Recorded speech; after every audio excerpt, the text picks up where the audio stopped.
morning, good morning, good morning. Live pa rin po tayo napapanood ngayon sa ating social media accounts sa Facebook at YouTube channel ng UNTV at Good Morning Kuya dahil Monday po ngayon. Start your day right at huwag po tayo makalimot una sa lahat na manalangin, magtagubilin at humingi ng awa at tulong ng Panginoon. At sa lahat ng ating mga taga-subaybay sa iba't ibang panig ng daigdig mula po sa Pilipinas, bumabati kami na isang good morning. It's time to rise and shine.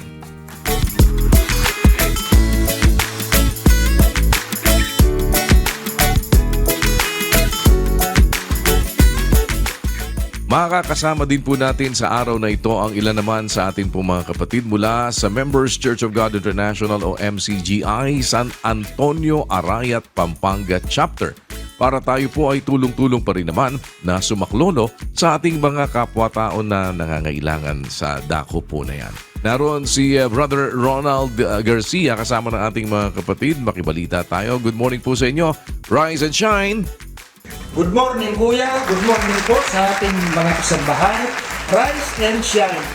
Narito po tayo ngayon sa San Antonio, Arayat, Pampanga. Kasama po natin ang ating mga kapatid sa Arayat Chapter upang minsan pa ay makapag-abot po tayo ng tulong sa ating mga kababayan, lalo na po sa ating mga estudyante sa dakong ito. At Kuya, lagi niyo po kaming kaisa sa gawang mabuti na itinataguyod po ng MCGI.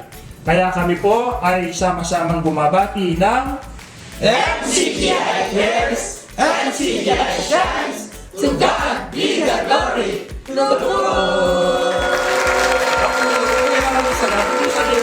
Maraming salamat Brother Ronald at sa inyo po lahat sa ating mga kapatid dyan sa San Antonio, Arayat, Pampanga. Salamat po sa inyong partisipasyon.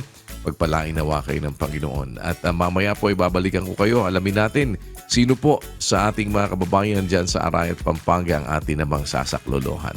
Dakala salamat po kay Kongan, maya payabak po karing hanggang kabalentamong Kapampangan, King Arayat, Pampanga. Babalik po kami sa inyo mamaya at para po tayo ikausapin natin yung ating pong mga kapatid dyan at ating mga kapwa-tao. Salamat po at keep on shining and keep on caring. Sa mga nag-iisip naman po ng lulutuin mamayang tanghali, baka gusto nyo subukan itong Cajun garlic butter wings. Paano ba itong ginagawa? Panoorin po natin sa ating Cook It Right.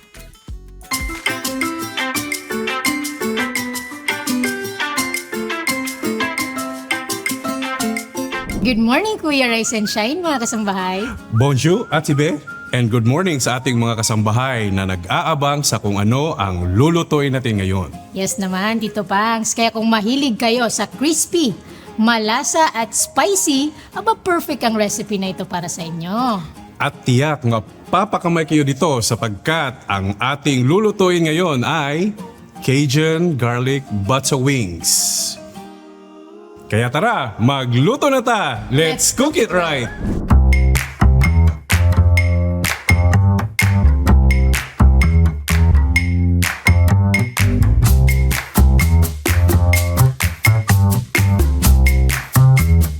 Mga kasambahay, ang ulam na ito ay perfect sa mga mahilig sa maanghang. Simulan na nating timplahan ang chicken wings ng asin, paminta, oregano, chicken powder, harina, garlic powder, at cornstarch.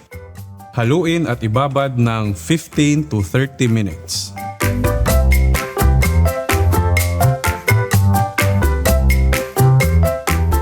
Sa mainit na mantika ay deep fry ang chicken wings for 7 minutes o hanggang sa maging crispy ito.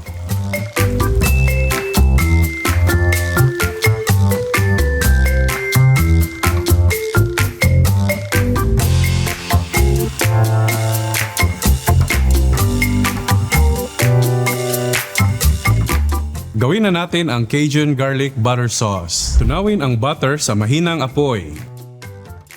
Idagdag agad ang minced garlic at hayaang mag-light brown. Lagyan ng tomato paste at honey. Haluin ng mabuti.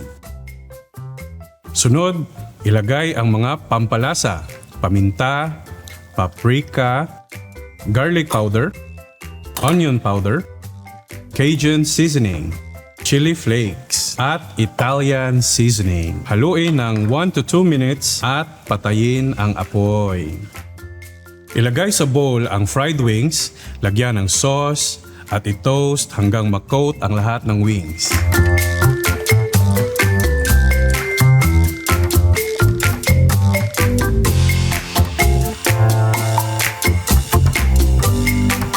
And just like that, luto na ang ating Cajun garlic butter wings. Yes, mga kasambahay, alam nyo ba na ang Cajun spice ay galing sa Louisiana, USA? Tama. Ito ay kombinasyon ng paprika, garlic powder, at iba pang pampalasa na nagmula sa French immigrants sa Louisiana. At dahil spicy ang pagkain tulad nito, ay makakatulong ito sa metabolism at siguradong mapapa-extra rice tayo nito. Yes, kaya sige, kain na tayo. Let's go!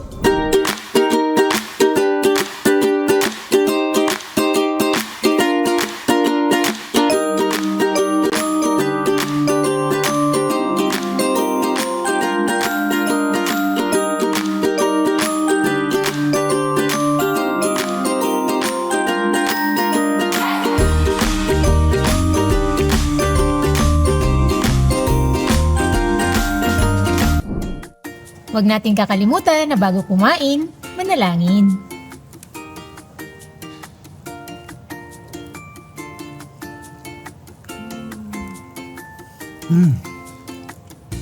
Umiyaw eh.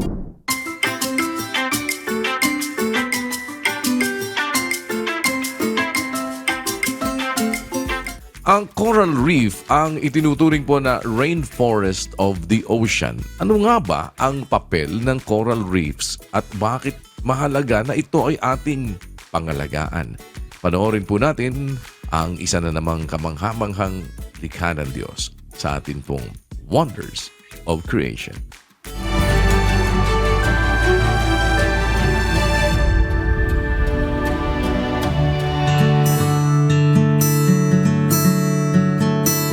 Kalikasan ay ginawa na nakakasustain sa kanyang sarili. Malaking parte ng sustainability na ito ang malalagong mga kagubatan. Ito ang pinaninirahan ng mga hayop at pinagkukunan ng pagkain. Ang mga nilalang sa kagubatan ay kinakailangan ng iba pang mga nilalang para mapagpatuloy ang kanilang lahi. Subalit, paano naman ang mga nilalang sa dagat? Halika at pag-usapan natin ang mga coral reefs. Karaniwang bansag ng mga biologist sa mga corals at coral reefs na kagubatan sa ilalim ng karagatan ay the rainforest of the ocean. Dahil gaya ng usual na rainforest, ang coral reefs ay sinusuportahan ang vast array of marine life within a relatively small area. Ang mga isda at iba pang mga organismo ay nanganganlong, nanginginain, nagre-reproduce at nagpapalaki ng kanilang mga offsprings.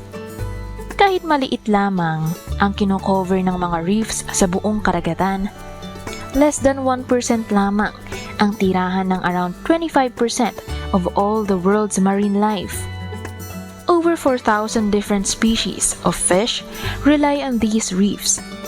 Nangangailangan kasi ang mga corals ng sunlight para mabuhay. Kaya doon lamang sila nakikita sa parte na naaabutan pa ng sikat. Ngunit nakamamatay din sa kanila ang sobrang init galing sa araw. Kaya hindi rin sila nabubuhay sa depths shallower than 70 meters. Though meron naman ibang species na deep sea corals na nakakasurvive sa lamig ng tubig at hindi nagre-rely sa photosynthesis. They feed solely on food particles na palutang-lutang sa tubig. Animals kasi ang mga corals at hindi halaman. Ito ang biggest misconception about them. Sila ay mga hard at soft polyps that live together as a colony. At aside sa pagiging tahanan ng mga sea organisms, nililinis din ng mga hayop na ito ang tubig sa paligid. Isa sila sa mga indicators na malinis pa ang tubig sa parte ng dagat. Punta naman tayo sa benefits nating mga tao sa mga corals.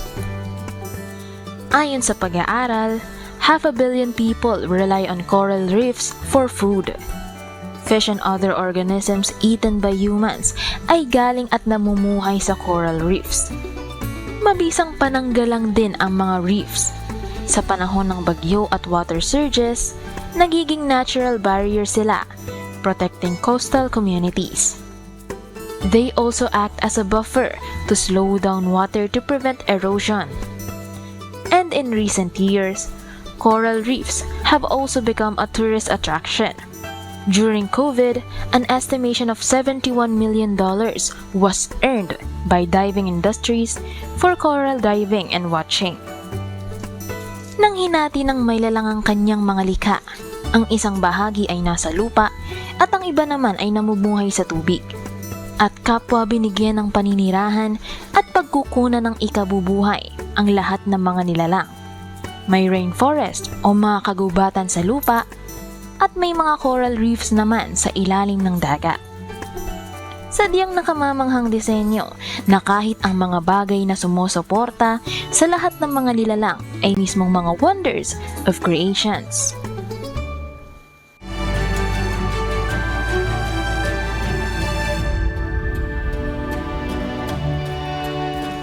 Hindi lamang po tubig ang paraan para manatili tayo na hydrated. Meron po mga pagkain din na kayang magbigay ng sapat na tubig at nutrisyon sa ating katawan. Ano-ano ba ang mga pagkain ito na maaaring makatulong para sa ating hydration? Alamin natin sa ating Now You Know.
Sa inyong lugar.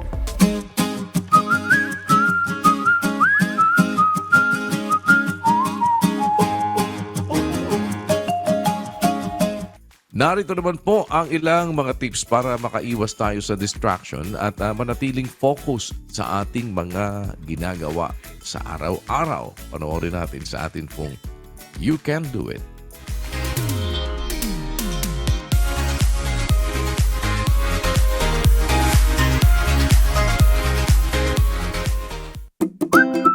Habang ikaw ay busy sa iyong pagtatrabaho o sa iyong paggawa ng mga assignment na ang sabi mo pa sa sarili mo, tatapusin ko ito ng maaga. Nang biglang tumunog ang notification ng iyong cellphone ay nawala na ang iyong focus dahil nag-scroll ka na ng mga updates at mga chismis sa iyong social medias. Think of your mind as a whiteboard. Each task or topic you focus on is like writing on that whiteboard.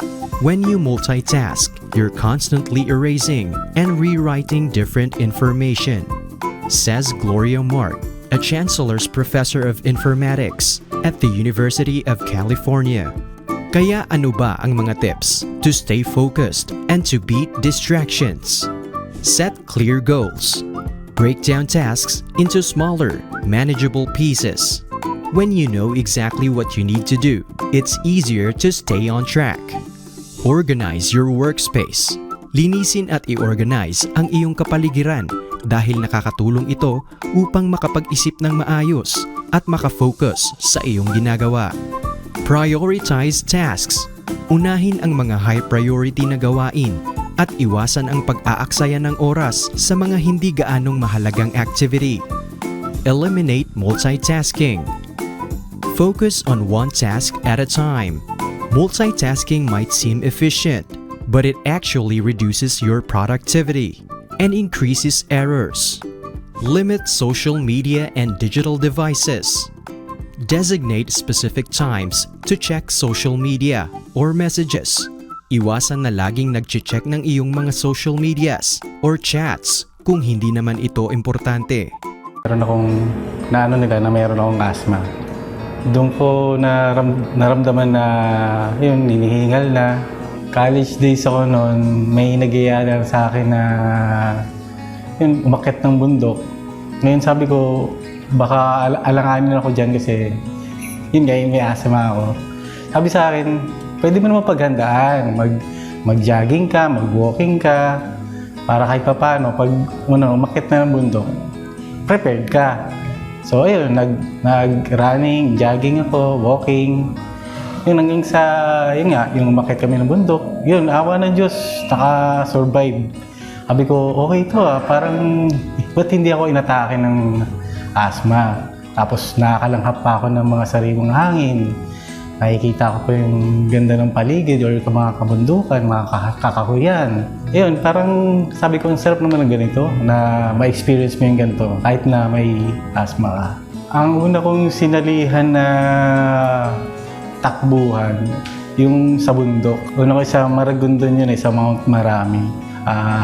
Trail run. Awa ng Diyos, nakakatapos naman. Sa mga experience ko sa pagtakbo, nakasali na ako sa mga patakbo ng 7-Eleven, sa Imus, mga ganyan. Patakbo sa mga local government. Yun nga, tapos nakasali rin ako sa yung may kasamang obstacle, yung Titans. Doon na lesson yung asthma ko talaga sa pagtakbo ko at saka sa pag-akyat ko ng bundok. Kasi nga, yung baga mo, laging na-exercise. Tapos yung katawan mo, yung physical mo, pinagpapawisan ng talagang mula paa hanggang katawan, ulo, talagang umiikot yung dugo mo sa pagtakbo Kasi, ayun, magaan sa pakiramdam talaga. Lalo pag lagi kang nakakatakbo at least thrice a week or twice a week. Sa kasalukuyan, ako ay isang office clerk sa isang pampublikong paaralan. Ang trabaho ko doon sa facilities, nag-monitor ako or ako yung coordinator sa facilities, pati sa pag-update ng mga learning system ng mga estudyante. Minsan pag sinisipag ko, umiikot ako, ganyan. Naghahanap ako ng mga i-repair. Yan, gawin natin yan. Tapos pag may nakita ko medyo hindi makalat, utos ko rin. Palinis yung ganyan. Ganun lang naman yung ginagawa. Tapos pag may mga kailangan reports, pag hinihingi sa opisina or kailangan ng principal, malaking bagay din yung trabaho ngayon. Ito nga, kahit papaano, maluwag yung schedule. Bukod doon, magaan lang siya kumpara sa mga dati kong trabaho. Pero malaking bagay din yung ganun, kahit papaano ay pagdating naman sa sahod, sakto lang din. Awa na Diyos, nakakaraos naman. Yun naman yung importante sa akin na kahit papaano meron tayong naiaabot sa mga kamag-anak natin or sa magulang natin or meron kang panggastos na para sa'yo. Salamat sa Diyos kasi kahit papaano kinakaawaan pa rin ako ng Diyos na kahit na ganito yung kalagayan ko, may sakit akong asthma. Kahit paano, nagkakaroon ako ng ginhawa sa pagtakbo, sa pag-akyat, yun yung naging way ko para kahit papano naging magaan yung pakiramdam ko. At alam ko naman yun na awa rin ng Diyos yun sa akin. Yun, kumpara sa mga dati kong trabaho, nagpapasalamat ako sa Diyos kasi yung nabigyan ako ng mas maalwan na trabaho kumpara sa dati. Na yung trabaho kong ngayon, sa totoo lang hindi ko inaasahan. Yun, may nag-chat na lang sa akin na dito, pumasok ka rito, magtrabaho ka. Yun, kaya nagpapasalamat ako sa Diyos na yung mga bagay na hindi mo inaasahan. At minsan, yung inihiling natin, hindi agad dumarating. Kusa na lang itong darating. Ang may papayo ko po sa mga kagaya ko na may karamdaman, katulad ng asthma, huwag tayong mawala ng pag-asa. Yung kahinaan natin, yung magpursige sa atin, sa sarili natin na magpatuloy. Hingi tayo ng awa sa Diyos na magawa natin yung mga bagay na sa tingin natin hindi natin kaya. Ipagtiwala natin sa Diyos ang lahat ng ating ginagawa. Lakipan ng sipag at tiyaga, laban lang.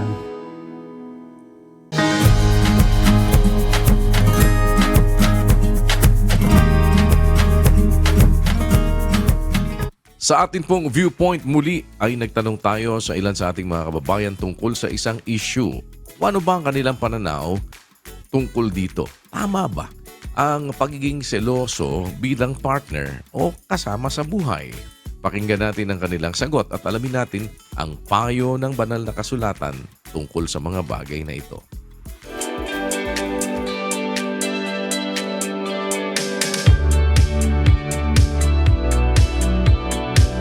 Minsan, kailangan natin maging selosa. Valid po talaga yung pagkaselos from po. Valid po na magselos, pero nasa tamang ano po. Kung ayaw nyo pong gawin sa inyo, huwag nyo pong gawin sa kanila. Pero pag simpleng selos lang, I guess that's right. Hindi siya tama. Dapat may trust talaga sa isa.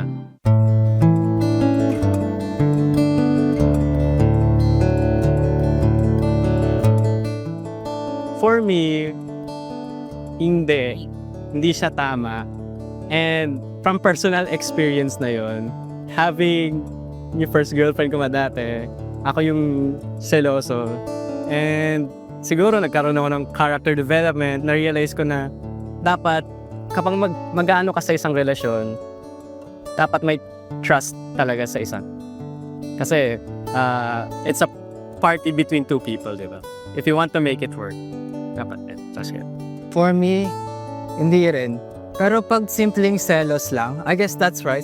Pero pag sumobra ka gaya ng sobra seloso na to the point na kahit sino na pagseselosa mo sa isang relationship mo, or to the point na magiging toxic, hindi po.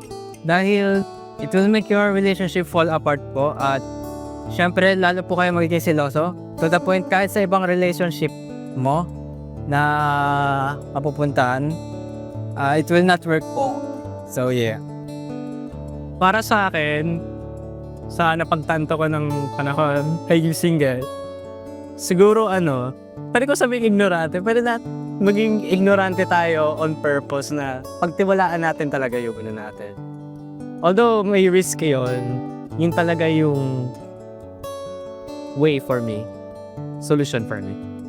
Siguro para sa akin, self-control na lang. Like, kung nakita kang pagseselosan mo, just think the positive way na hindi naman ganun sobrang pagselosan. Kunyari, it's just a minor interaction between your partner at somebody. Like, let's not pagselosan yon. Kasi maybe just a simple interaction lang po. Ayun, just self-control. For me po, syempre, minsan kailangan natin maging selosa.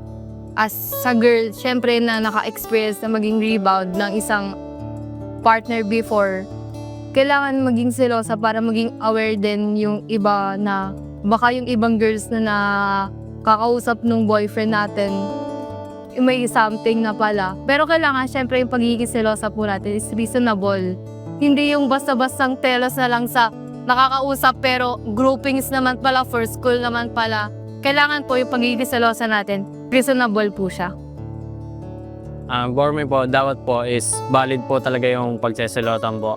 And kung alam naman po natin na hindi niya po gagawin, ba't po tayo magseselot? Sa akin po, okay lang po yung magseselot. Ihitiloso. Sa akin po kasama sa buhay kasi emosyon nga po yun ng tao. Valid po na magselos pero nasa tamang ano po. Kumbaga, yung dapat pagselosan talaga. Kung hindi naman, bakit pagkaselosan pa? Ganun lang po. Kumbaga may limit.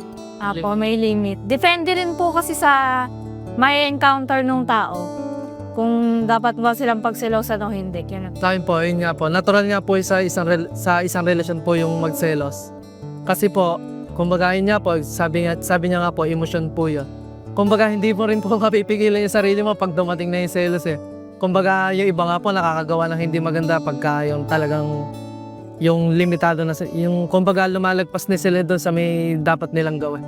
Kung ayaw nyo pong gawin sa inyo, wag nyo pong gawin sa kanila. Kumbaga, yung tulad ng, halimbawa po na yung may babae po na, may babae din po kasi minsan na kumbaga ikaw na yung umiwas sa tukso, yung ganun po ba? Kasi alam nyo naman yung kahantungan. Paano kung ginawa sa iyo ng babae, yung gagawin mo sa kanya. Kaya dapat, wag mo na ilagay yung sarili mo sa ayun nga po na yung magseselos po yung sa sikot. Sa akin naman, okay lang naman magselos, pero lagyan nating limitasyon. Kasi minsan baka mamaya pinagseselosan mo, may iba ding mga asawa, gano'n. Pero kung valid naman yung emosyon mo, wala naman problema. Pinaka number 1 po talaga yung magtiwala lang tayo. Tiwala na lang din Tiwala sa partner. Basta walang lihim na medyo sneaky. Ang selos ay isang likas na emosyon na may ugat sa takot na mawala ang isang mahalaga sa atin. Isang halimbawa nito ay ang pagsiselos ng asawa o partner. Ayon sa psychology, kapag sobra ang pagiging seloso, maaari nitong sirain ang tiwala sa relasyon, magdulot ng matinding stress, at humantong sa toxic na ugali tulad ng manipulasyon o emotional abuse. Pero kung Biblia ang tatanungin, ano kaya ang masasabi nito sa pagiging seloso ng asawa o partner? Huwag ka ikaw makikisama sa taong magagalitin. Huwag kang makikipagkaibigan sa mainiting tao. Huwag kang sasama. Basahin mo si Lucien 22:24 ng Kawikaan. Huwag kang makipagkaibigan sa taong magagalitin, at sa mainit tao ay huwag kang sasama. Baka ka matuto ng kanyang mga lakad at magtamo ng silo sa iyong kaluluwa. Silo yan eh. Kaya dapat pagka mag-aasawa kayo, titignan nyo muna kung baka magagalitin. At ang isa sa palatandaan ng magagalitin, yung siloso. Kasi yung pagsiselos, galit yun eh. Hindi totoo na yun pagmamahal. Basahin natin yung Kawikaan 6:34. Sapagkat ang paninibugho ay pag-iinit ng tao at hindi siya magpapatawad sa kaarawan ng paghihiganti. Yung paninibugho, hindi yun pag-ibig, gaya ng sabi ng iba, hindi. Yun yung masyadong paninibugho ay pag-iinit ng tao yon. At pagka pag-iinit, galit yon, galit.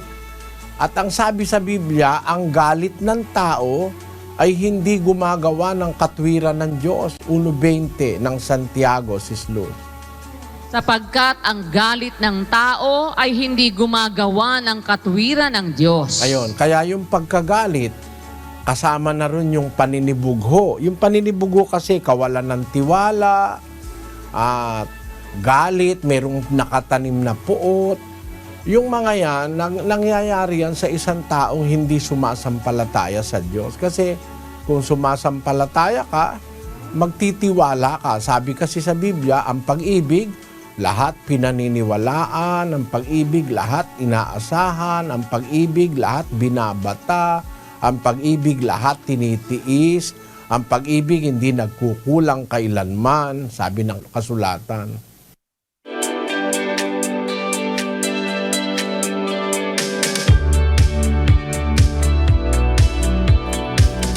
Sa atin pa rin pong patuloy na layunin na maipalaganap ang paggawa ng kabutihan at huwag nating sayangin ang bawat pagkakataon na ibinibigay sa atin ng Diyos para makapagpadama ng pag-ibig sa ating mga kapwa-tao at makagawa ng mabuti sa kanila. Muli po, isang social experiment ang ating isinagawa.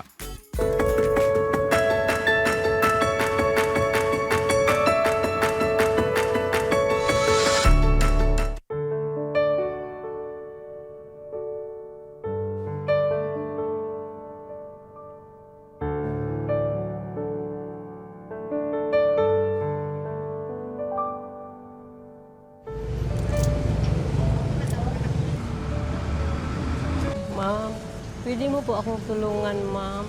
Magpabili po sana ako ng melted birthday po ng apo ko.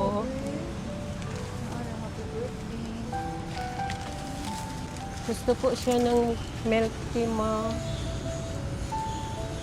O, apo.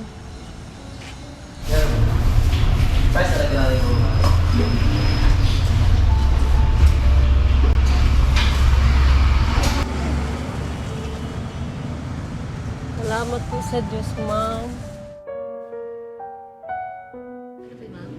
Kanina ko pa kasi napansin, tumitingin siya sa post, parang gustong bumili, baka walang pambili. Kasi kung baka nagugutom, try mo na bumili ng bread, tsaka water, baka nauuhaw. Kaya binigyan ko. Eh sabi niya birthday nung gusto ng milk tea, kaya pala nakatambay dyan. Kaya sinabayan ko na lang.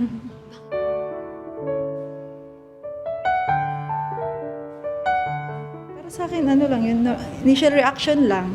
Kung concerned ka sa tao, di ba? Maski may konti, kung pwede i-share, mag-share. Hopefully, lahat, 'di ba? Kung kaya mong mag-share, much better na mag-share ka. Kasi 'di ba, konti naman yung konti lang na may ambag mo sa kanila, nas malaking tulong na sa kanila 'yon, 'di ba? Para sa akin, yes, na makatulong tayo sa iba, lalo na na-experience natin na matulungan din ng iba. Ganon. Share din natin maski konti, kahit papaano, yung hirap nila or yung nila is mabawasan. Sabi ng mami ko, it's better to give than to receive. So, unsa man tong simple act lang nato na may shared pod nato sa uban. Magaan lang sa na kahit paano naka-share ako sa kanila. Kung gagawa ka na mabuti sa iba, ganun din yung balik sa'yo.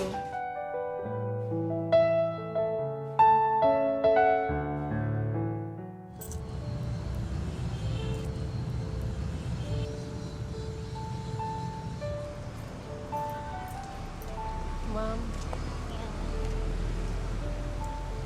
Sir, pwede po magpatulong, magpabili po ng birthday po kasi ng apo ko.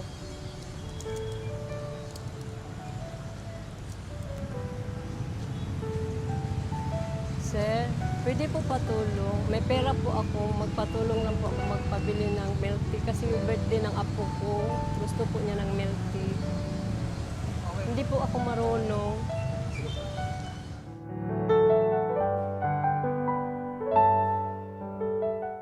Mas maganda rin yung may maitutulong ka. Sa akin, hindi optional yung tumulong. Nakadepende siguro sa sa iba. Pero para sa akin, hindi talaga tutulong talaga ako.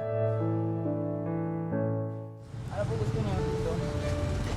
Kulang po kasi yung anak ko. 80 lang yung pera. 80 lang? Magkano po po? 80 lang po. Hindi ko po alam kasi birthday po na apo ko, gusto po niya ng milk tea.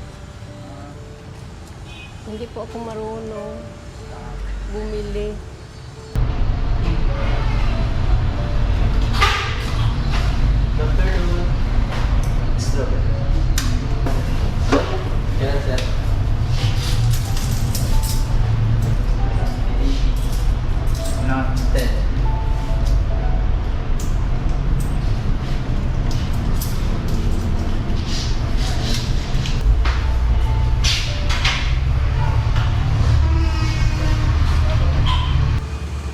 Salamat po sa Diyos. Happy birthday, Apo. Para sa akin, kahit walang benefit, okay lang basta makatulong.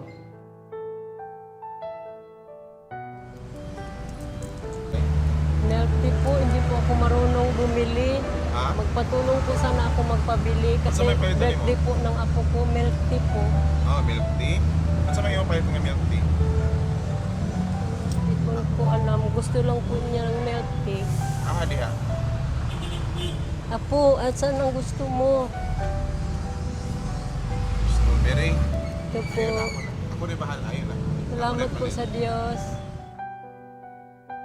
Obligasyon po namin to na tumulong sa mga iba. At the same time, it's more on self-gratification on my part po. Dahil gusto ko na rin pong makatulong kahit anong maliit na bagay lang sa mga ibang tao po.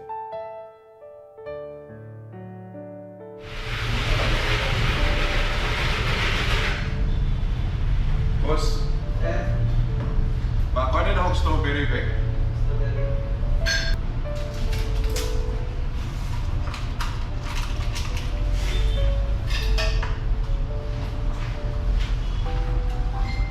Sulod na sa ako tayo na eh. Sulod na sa ako tayo.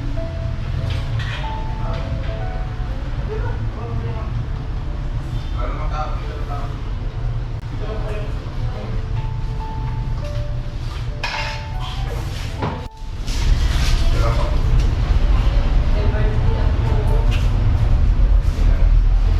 Obligasyon talaga dahil baka busy lang talaga ang tao, pero if kung kaya nyo at that point in time na kaya nyo tumulong kayo. Ma'am, pwede po magpatulong magpabilang ng milk tea kasi hindi po ako marunong. Magpatulong po ako sa iyo magpabili ng milk tea. Kasi birthday po ng apo ko. Diyan? Opo. Hindi. Ma'am, pwede po magpatulong magpabilang ng milk tea kasi hindi po ako marunong. Magpatulong po ako sa iyo magpabili ng milk tea. Kasi birthday po ng apo ko. Diyan? Opo. Ay.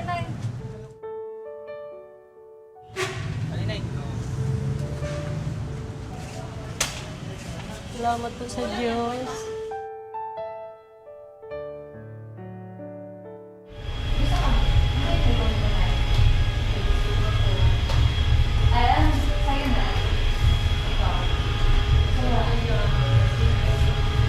Kung may tulong ka talaga, lalo na pag sobra ka sa pera or sobra ka sa blessings, i-share mo na lang sa iba. Para ma-feel din nila yung blessings na binigay sa iyo ni Lord. Alam ko yung feeling na wala, gano'n. Kaya binibigyan ko na rin sila yung sa blessings ko. Gusto ko i-share din sa kanila pa. Wala namang mawawala kung magbigay ka lang ng kahit 5, di ba? Tumulong ka in your kagustuhan or in your will. Pag nabigyan ko sila, magiging ako ba, yung comfortable, like happy rin ako kasi nakapagbigay ako.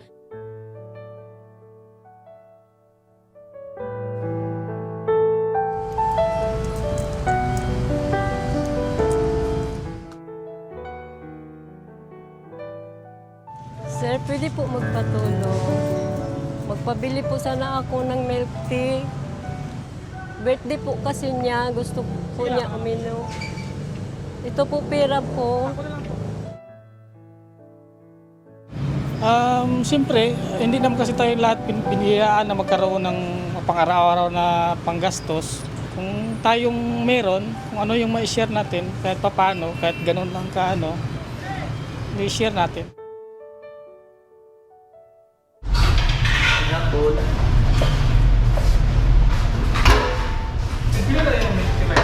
Mga price.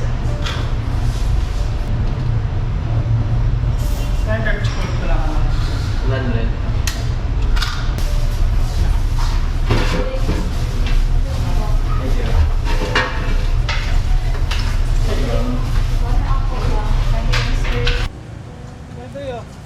Happy birthday, Apo. Salamat po sa Diyos. Hindi niyo kinuha yung pera niya? Hindi po. Bakit po?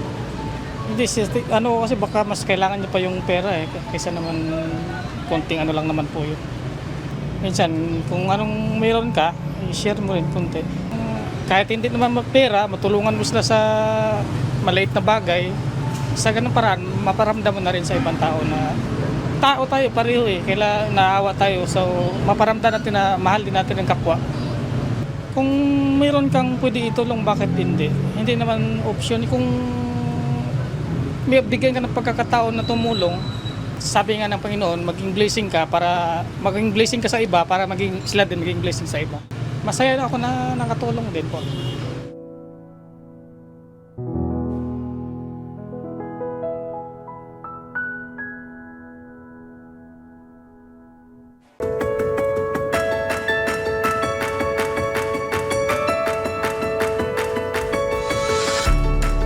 Tuloy-tuloy pa rin po ang ating regular medical mission at sa araw na ito, nariyan po ang ating UNTV Mobile Dental and Optical Clinic kasama ang members ng Church of God International sa lokal ng Doña Orani, Pulangco Street, Barangay Doña Orani, Bataan para tayo po ay patuloy naman na makapagsilbi ng walang itinatangi sa ating mga kapwa-tao. Andyan po ang ating patuloy na medical mission. May libre tayong gamot, may libre tayong mga check-up, may libre tayong mga serbisyo, optical and dental.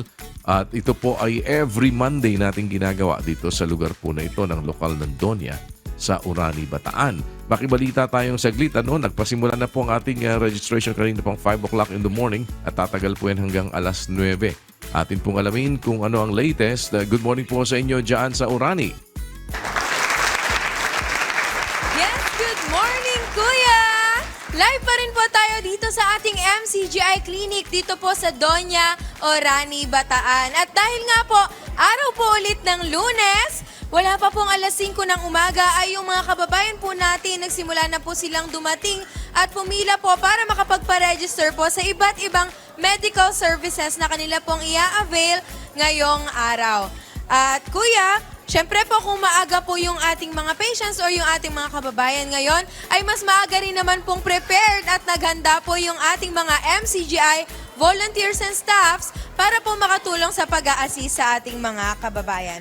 At ngayong araw po nandito rin po sa ating lugar o sa ating venue ang UNTV Mobile Dental and Optical Clinic para po makatulong po natin sa pagbibigay ng iba't ibang libreng medical services.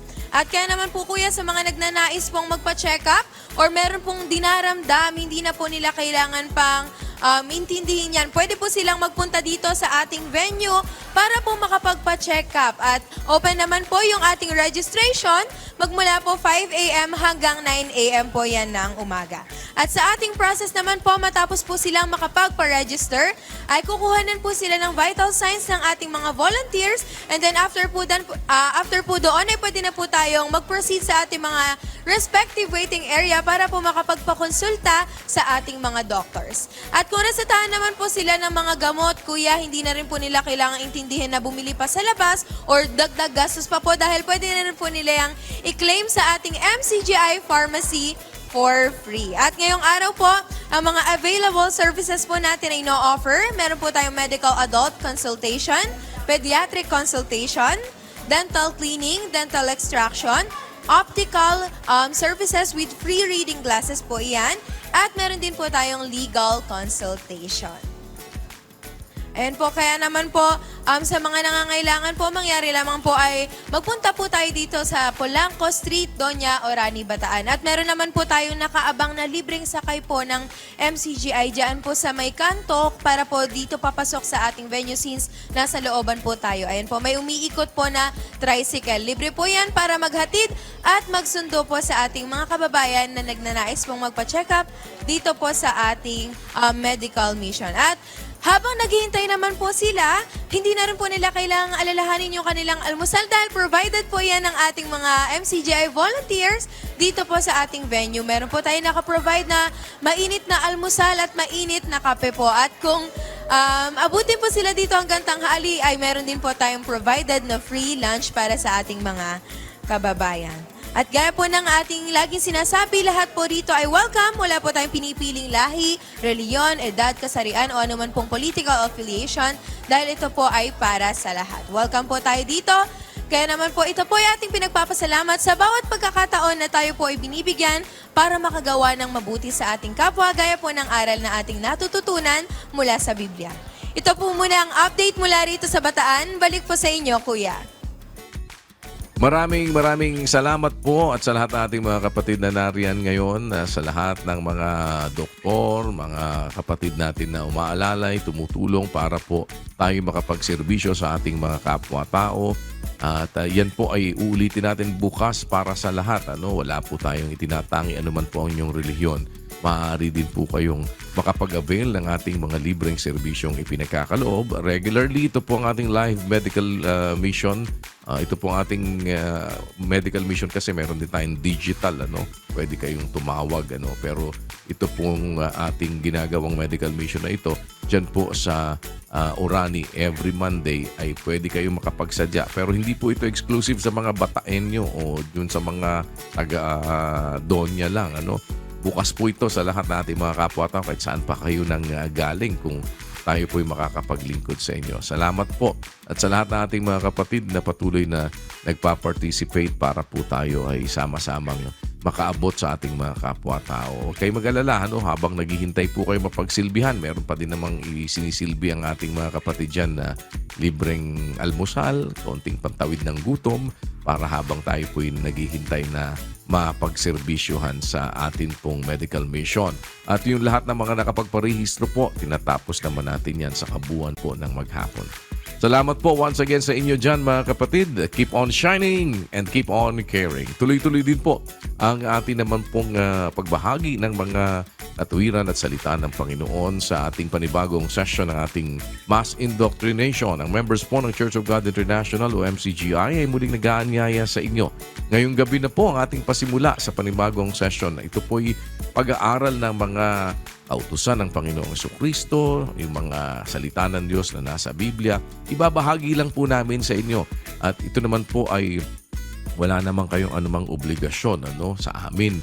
At hindi naman po kayo ay obligado na umanib naman sa amin. Ang atin po ay maibahagi sa inyo yung mga aral ng Diyos. Kayo na po ang bahalang magtimbang-timbang at tignan natin yung lahat ng mga bagay na ikabubuti ng ating mga kaluluwa. Higit sa lahat, huwag nating kalilimutan ito ang layo ng ating pananampalataya. Sinasabi po ng sulat ni Pedro sa 1:9 na inyo ang wikang tinatanggap ang layunin ng inyong pananampalataya, ang pagkaligtas ng inyong mga kaluluwa.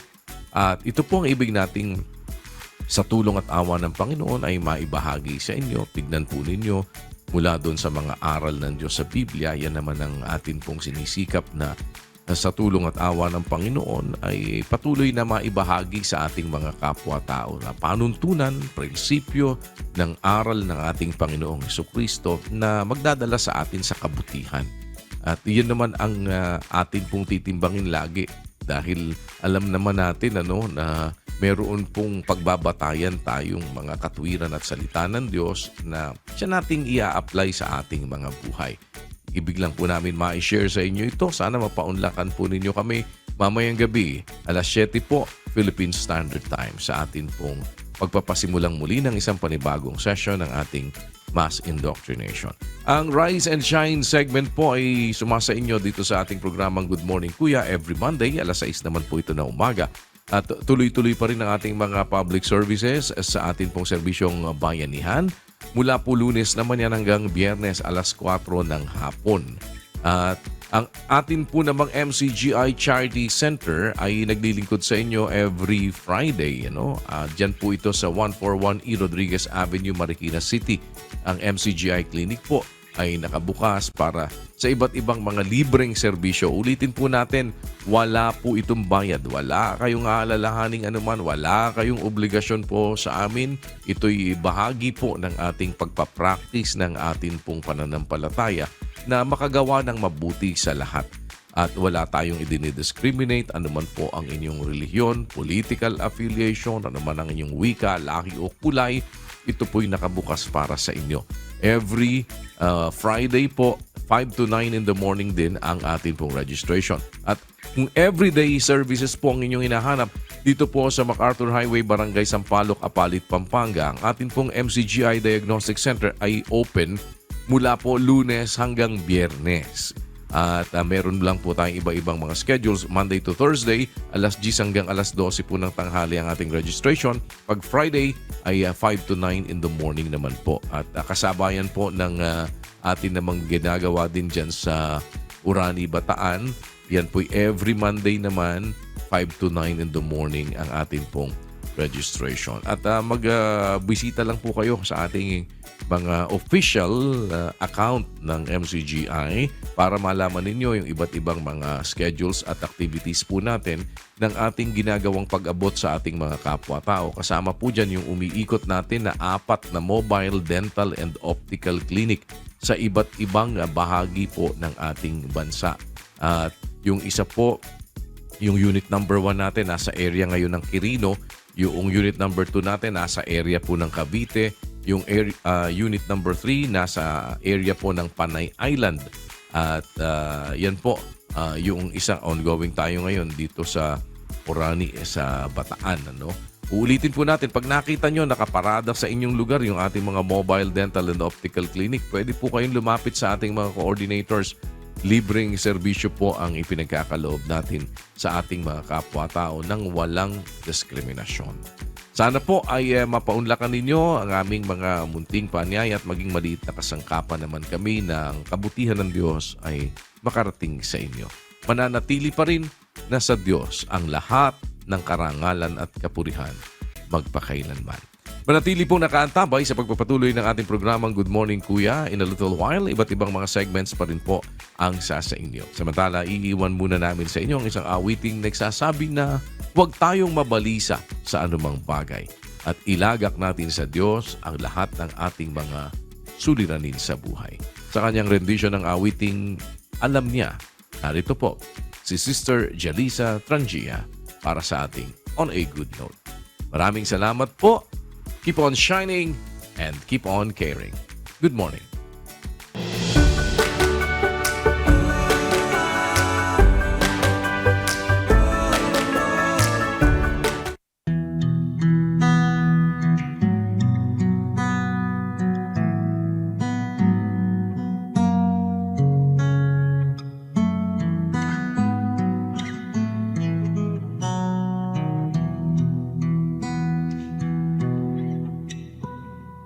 Kung sa puso mo ay hindi maiwasan ang pagdalaw nitong mga kalungkutan, iyong alalahaning may amang nagmamahal, laging laging nakabantay. Huwag kang mabalisa sa anumang bagay. Sa Ama ay ilapit iyong kahilingan, sambahin, purihin, pasalamatan, pagkat siyang mag-iingat ng puso mo't isipan.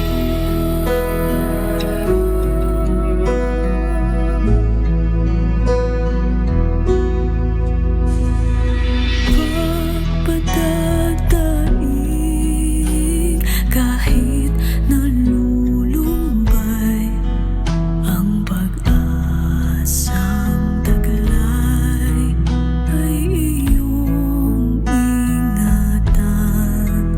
Ang daliri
Thank